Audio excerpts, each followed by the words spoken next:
Imagine this. A billionaire rakes in $10 billion in profit over a single year.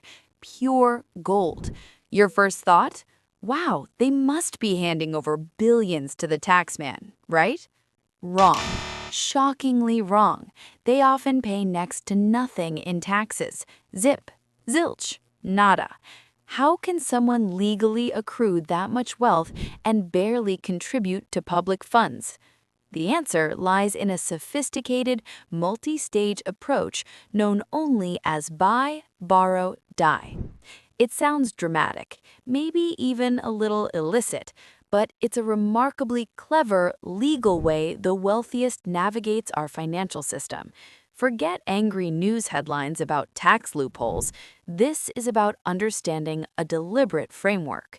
Ready to peek behind the curtain? Let's break down this three-step master plan that shields fortunes. So let's start with step one, buy. The rich aren't just accumulating cash, they're acquiring assets. Think stocks, real estate, art, startups. The magic happens because while these assets grow in value, as long as they aren't sold, the gains are unrealized. Your average Joe might see the value of a stock's jump and think about taking profits, but the tax bill looms large. For the wealthy, though, this is a game changer.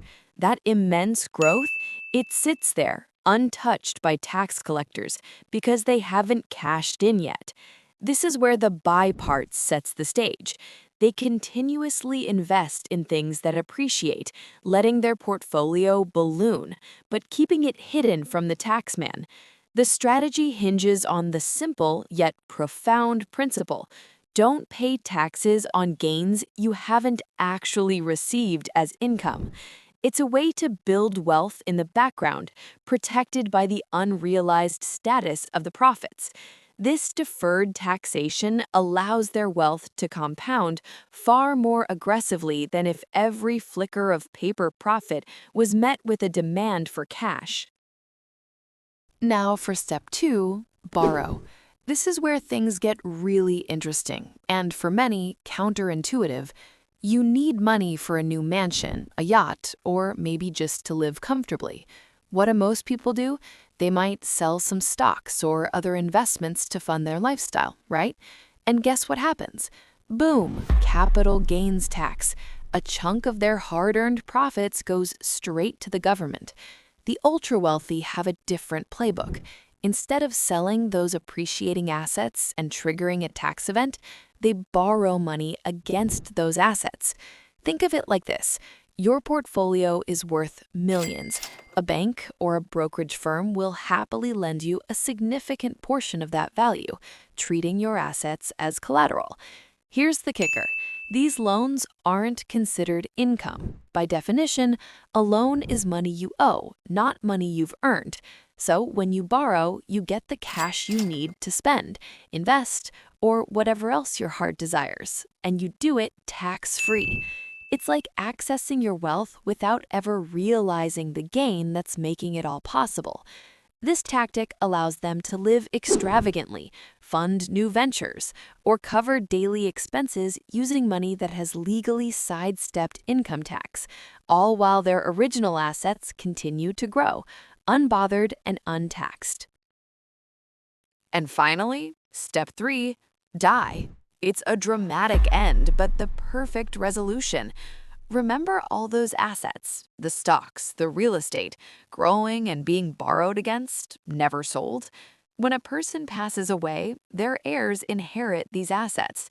Here's where the tax magic happens, the stepped-up basis. Upon inheritance, the cost basis of these assets is reset to their fair market value at the time of death. So if your loved one had an asset bought for $1 million that grew to $10 million, their heirs now inherit it with a $10 million cost basis. What does this mean? They can sell it immediately for $10 million with effectively zero capital gains tax liability, no matter how much it appreciated over the decades. All those millions in capital growth the deceased accumulated throughout a lifetime, they are effectively wiped clean from a tax perspective for the heirs. It's the ultimate tax-free wealth transfer, the final irreversible piece in the elaborate buy, borrow, die strategy. Now, here's the real twist. Is this buy, borrow, die scheme just rich people abusing loopholes? Not exactly. The truly profound insight is that every single piece, how unrealized gains are taxed or not, borrowing against your portfolio tax-free, and especially the stepped-up basis at death, these are deliberate, designed features of the tax code. This system isn't broken, it's built this way. It incentivizes asset ownership, long-term holding, and facilitates wealth transfer. It's not about shady maneuvering, it's about exceptionally intelligent play within the established rules. The code intentionally rewards those who can acquire and grow assets over those who primarily earn wages. Okay, so buy, borrow, die is a strategy designed for extreme wealth, largely out of reach for the average person. But its underlying principles offer surprisingly valuable and actionable lessons for all of us. Lesson 1. Unless absolutely necessary for life events or personal need, resist the urge to sell appreciating assets simply to lock in gains. Let them compound. Lesson 2, aggressively max out your tax-advantaged accounts, like your TFSA, RRSP, or equivalent retirement vehicles in your region. These are precisely designed to allow your investments to grow with significantly reduced or zero immediate tax drag.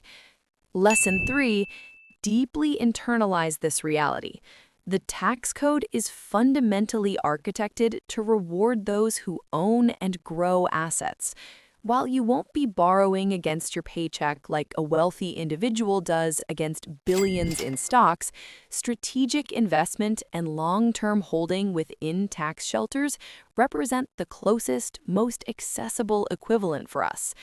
Shift your perspective from solely trading finite time for immediate income towards building appreciating assets that can generate passive value and potentially greater financial freedom over the long term. It's about disciplined, informed, patient wealth building for your future. Ultimately, understanding buy, borrow, die offers a critical lens on how wealth compounds and taxes are managed at the highest levels. Use its lessons, hold long, invest smart in tax-advantaged accounts, and understand the game rewards ownership. To start building your own portfolio smartly, check out Wealthsimple and Interactive Brokers. Links are below. If you're fascinated by these financial insights, hit subscribe for more. See you next time.